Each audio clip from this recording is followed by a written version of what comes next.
Christine stood with perfect posture at the edge of the driveway, her heels sinking slightly into the stone. The Beverly Hills sun cast long shadows on the flawless facade of the modern estate behind her. Everything here was designed to impress: the trimmed hedges, the silent security cameras, the polished gate that opened only for the right kind of people. She saw the car before she saw him, old, a little dusty, humming too softly for its surroundings. Her eyes narrowed. He stepped out. Faded jeans, plain gray shirt, no watch, no slick-back hair, no ego dragging behind him like most men she showed homes to. Just calm, unbothered. That irritated her more than she admitted. "Sir," she said, tightening her blazer, "this property isn't open for casual viewings." "I have a scheduled visit," he replied, his voice quiet, clear. She blinked. There was no hesitation in him, no apology. He just stood there calmly, like he belonged here, and that unsettled her. She glanced at the tablet in her hand. He was on the list. She hadn't expected that. "I see," she muttered, forcing a smile. "Well, this home is priced at the top of its tier. Are you sure it's what you're looking for?" "I'm sure," he said. No defensiveness. No need to prove anything. Christine felt something shift, not in him, but in herself. A crack in the mirror she held up to others. She didn't know his name, but she already knew his kind. The quiet ones, the ones who didn't beg to be seen, and yet always were. She stepped back, letting him pass. She watched him take in the house, with quiet eyes. Christine had no idea, but the man she had just dismissed was about to change everything. The front door clicked shut behind them with a quiet thud, sealing off the outside world. Inside, the house was cathedral quiet, except for the echo of Christine's heels across the polished floors. Keanu walked beside her, hands loosely in his pockets, eyes moving slowly from beam to floor tile, not with awe, but with thoughtful presence. He didn't ask for a tour, he simply observed. That made her uneasy. The air between them had already shifted. Christine's initial irritation, sparked by his arrival, had begun to calcify into something harder, disbelief that he still hadn't flinched, hadn't apologized for not fitting the image she held so tightly to. Her smile remained fixed, but her patience wore thin beneath it. Earlier that week, in a quiet office tucked behind frosted glass, Keanu had made one request. No names, no red carpets. Just treat me like anyone else. The manager, respectful and seasoned, had nodded. Understood, Mr. Reeves. Total discretion. That request now sat like a trap Christine had willingly walked into. She gestured to a wall of glass. Imported from Germany. Triple layered. For, people who care about quality. Is it acoustically treated? He asked. Eyes on the window, not her. Christine blinked. Excuse me. He turned slightly, polite but firm. Glass amplifies noise. Just wondering how it handles sound, especially at night. Christine's jaw tightened. It's a luxury home, not a recording studio. In the hallway, two interns lingered with a clipboard, pretending to check inventory. One leaned toward the other and whispered, "This is just like that time with Mr. Navarro. She never learns." The other shook her head. She always thinks she can tell who's worth her time just by looking. Christine passed them without noticing, too focused on maintaining her performance. But deep down, her control was slipping. Keanu's refusal to be impressed or flustered unsettled her. He was assessing the space like an architect, not a buyer trying to climb a social ladder. That terrified her. She stopped in front of the master suite, keys in hand. "This is the crown jewel," she announced. "The kind of room designed for someone who knows what luxury feels like." Keanu stepped inside and looked around, his movements slow, almost meditative. "Do the walls breathe?" he asked softly. Christine stared at him, confused. "Excuse me." He ran a hand along the exposed wood paneling. Was the wood treated with chemical sealants? Or is it left raw? Just wondering how the space balances air and material. Her lips parted in disbelief, then curled into a condescending smirk. Most people who can afford this place don't care about those details. They care about how it looks in a magazine. Keanu met her gaze for the first time since entering the house. Does beauty always need a price tag to be taken seriously? She said nothing, but her expression said everything. To her, he wasn't a buyer. He was a disruption, an intruder in her world of silk ties, Range Rovers, and clients who measured worth by the weight of their watches. Upstairs, he paused at the guest room window. Natural airflow's good. Helps prevent moisture damage on internal paint. Christine rolled her eyes and muttered, "Why waste our time with people like him?" She thought she said it under her breath, but an intern nearby looked up.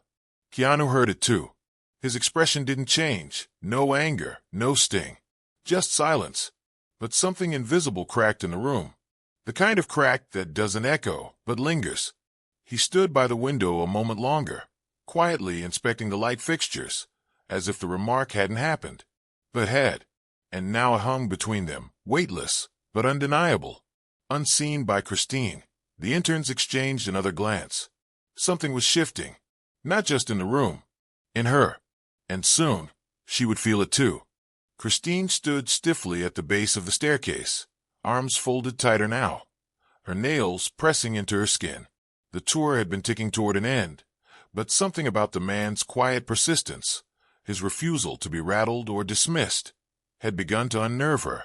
His questions had felt more precise, more intentional. It wasn't just curiosity, it was awareness.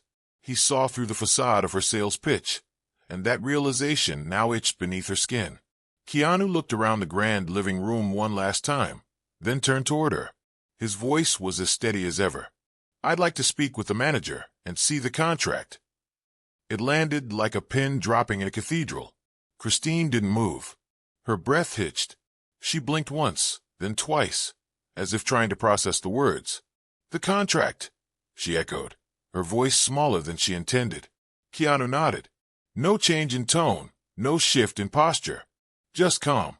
She fumbled with her phone, fingers moving slower than usual.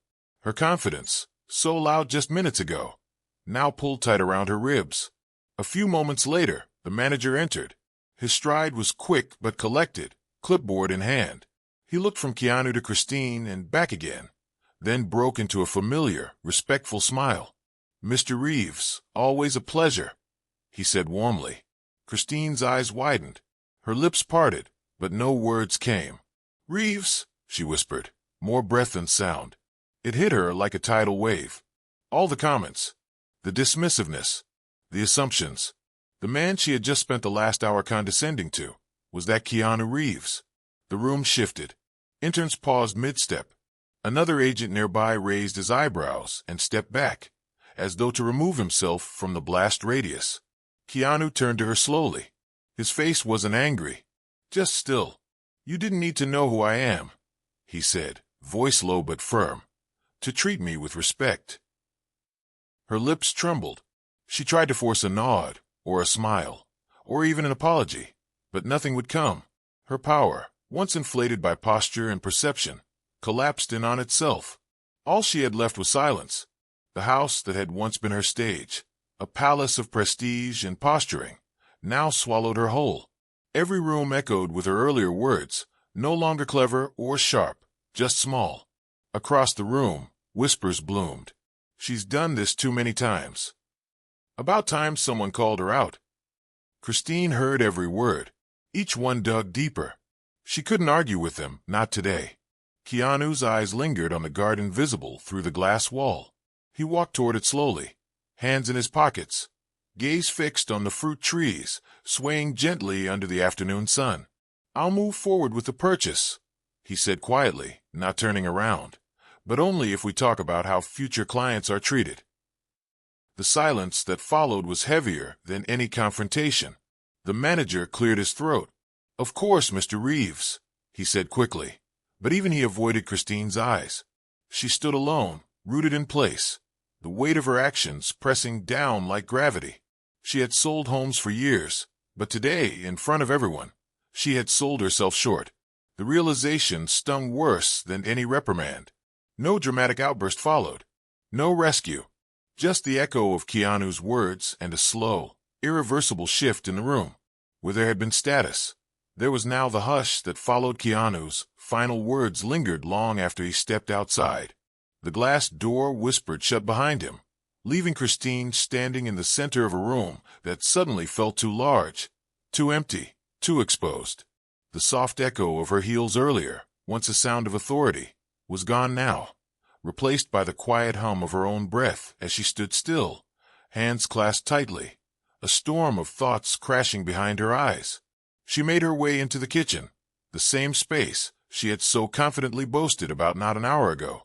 She reached for a glass, filled it with water, and took a sip, but it did nothing to cool the heat rising in her cheeks. Her hands trembled slightly as she set it down. The countertops, once a point of pride in her sales pitch, now seemed sterile, cold. They reflected her face back at her, pale, pinched, uncertain. The manager approached slowly, his expression unreadable. He paused a few steps away, arms crossed. "Christine," he said, voice low but firm. "We need to talk." She nodded, eyes still fixed on the countertop. He gestured toward the far corner of the room, away from the interns and other agents who now moved carefully through the house, pretending not to notice. "This isn't just about a deal," he said once they were alone. "It's about how we represent this business and ourselves." "I didn't mean to," she started, voice cracking at the edges. "Exactly," he interrupted. "You didn't see him." She looked up at that, really looked at him for the first time since it happened. There was no rage in his face, just disappointment. That made it worse. He let the silence hang a moment, then walked away, leaving her with her thoughts. Outside the window, a single fruit tree stood tall, its branches swaying gently in the breeze. Christine stared at it for a while. Something about its calm, its quiet presence, reminded her of him. It wasn't loud, didn't demand attention, but it belonged fully, deeply, in the space it occupied. Just like Keanu, she remained in the kitchen, watching the world move on without her, as if the house itself had turned its back. Then came the sound of the front door opening. Keanu had returned. She straightened instinctively, brushing her hands down the front of her blazer, but she couldn't lift her chin. He entered with the same unshaken demeanor, holding the signed contract. The manager took it from him, thanked him, and began reviewing the documents quietly. Keanu turned to Christine. She couldn't meet his eyes at first, but when she finally did, she found no smugness in his gaze, only clarity. "Growth begins with recognition," he said gently. "I hope today becomes a beginning, not just for you, but for this place." She nodded.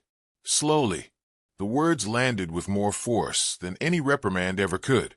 A tear welled up, but she blinked it back, not from sadness, but from shame.